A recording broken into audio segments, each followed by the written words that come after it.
Anda kembali menyaksikan berita satu sore. Pemirsa, tiket perjalanan yang murah selama ini membuat KRL komuter lain menjadi opsi utama warga dalam melakukan perjalanan. Tetapi jika kemudian ada penyesuaian harga, dalam hal ini mungkin kenaikan, apakah ini kemudian akan berpotensi terjadi migrasi pilihan warga kepada penggunaan moda transportasi lain, bahkan kendaraan pribadi? Kita jawab bersama-sama, masih bergabung bersama kami juru bicara KCI Bu Ane Purba dan juga pengurus harian di LKI ada Pak Sudaryatmo. Saya ke Pak Sudaryatmo terlebih dulu. Pak Sudaryatmo, Anda membaca tren bahwa memang kita sempat menggaungkan sejak lama bahwa lebih baik gunakan kendaraan umum daripada kendaraan pribadi. Yang membuat ini menarik adalah orang menggunakan KRL komuter lain karena harganya yang murah. Tetapi jika nanti harganya kemudian menjadi lebih tinggi, daya tarik KRL bisa jadi berkurang. Bagaimana jika kemudian warga kembali menggunakan kendaraan pribadi? Dari kacamata Anda, ada radar ke arah sana atau tidak? Ya, terima kasih Mas Agung. Jadi kalau berdasarkan survei itu, kenapa preferensi konsumen menggunakan komuter lain?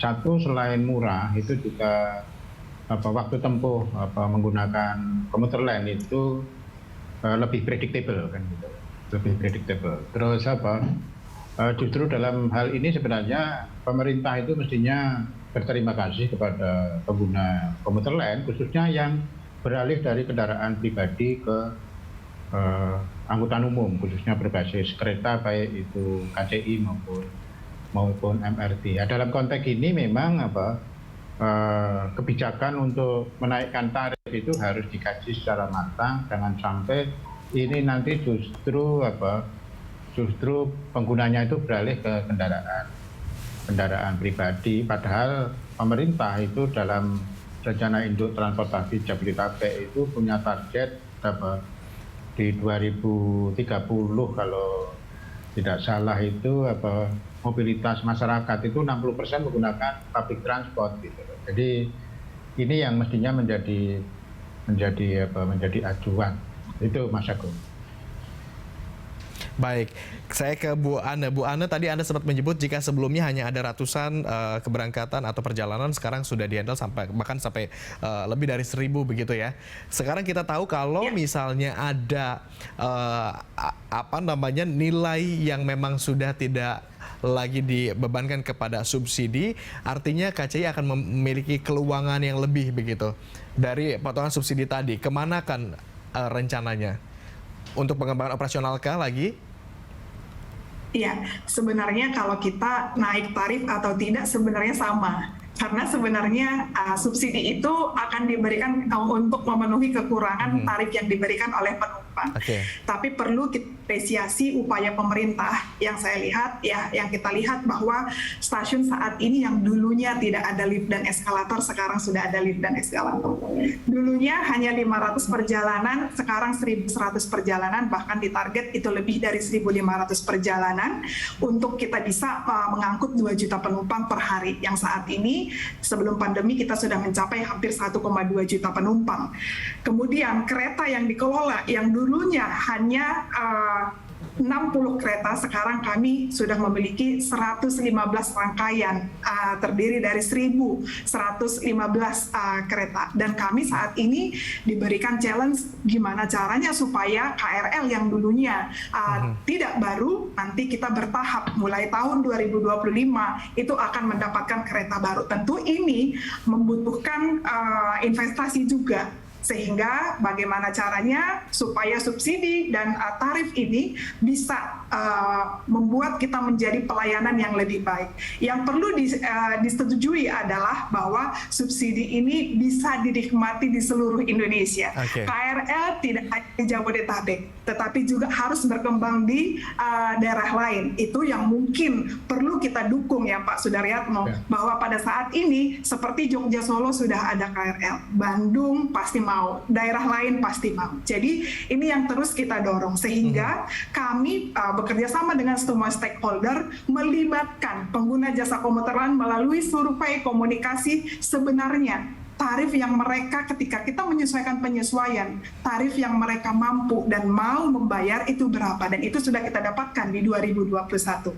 Ketika skema yang akan berubah, kami juga sebagai operator pasti akan mendukung, tetapi kami juga ingin memberi masukan bahwa keterlibatan publik, keterlibatan pengguna jasa komuter lain tetap harus kita libatkan agar mendapatkan skema besaran dan waktu yang tepat untuk penyesuaian tarif ini, sehingga masyarakat semakin mencintai transportasi publik. Oke, Bu Ana, berikutnya tetapi kalau sebelumnya kan semua mendapatkan subsidi, seandainya ini ketok palu akhirnya dipilah, ada yang dapat subsidi, ada yang tidak. Mereka yang kemudian membayar lebih mahal.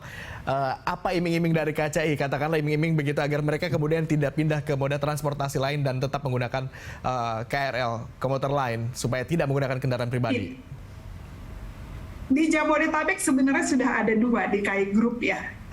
Ketika mau ke bandara itu sudah tidak ada subsidi, tetapi di luar jalur bandara yang dikelola oleh KA Bandara, yang dikelola oleh KAI Komuter itu ada subsidi, artinya ada pilihan.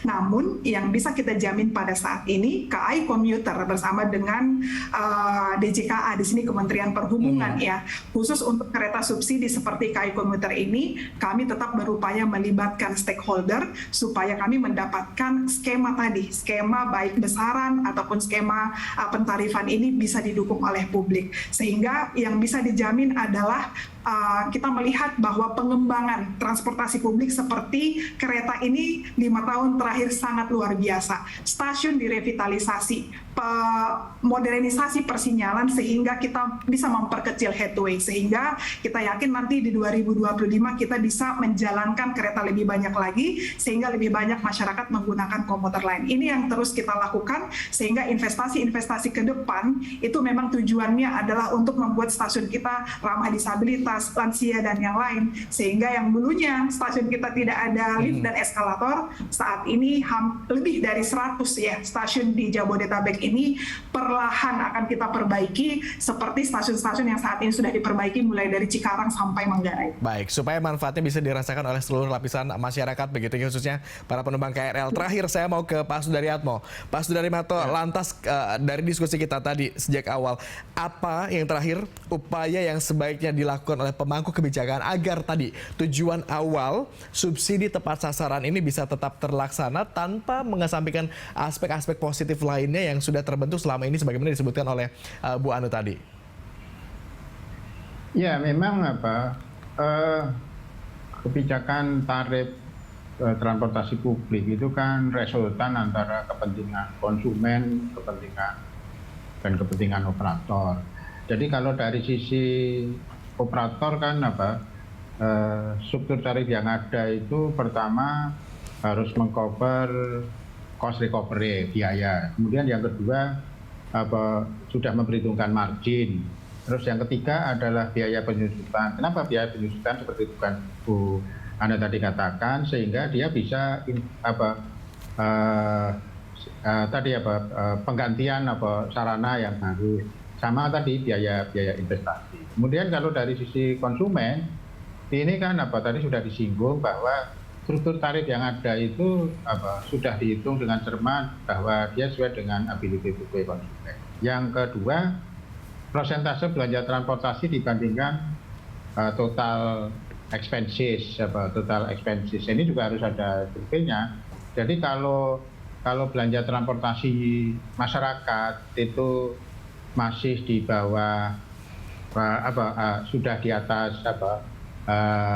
atas 15%, nah mestinya menaikkan tarif, hati-hati karena ini nanti bisa menaikkan menaikkan belanja transportasi. Tapi kalau belanja transportasinya masih kecil, berarti masih ada ruang untuk menaikkan. Khusus operator ini memang juga dalam catatan YLKI harus mengoptimalkan pendapatan non operasi atau di luar pendapatan tiket atau non backbox, seperti yang disebutkan MRT dalam bentuk advertising, kemudian optimalisasi over property, dan timing rate stasiun-stasiun itu kan juga bisa dikomersilkan. Kira-kira gitu, Pak.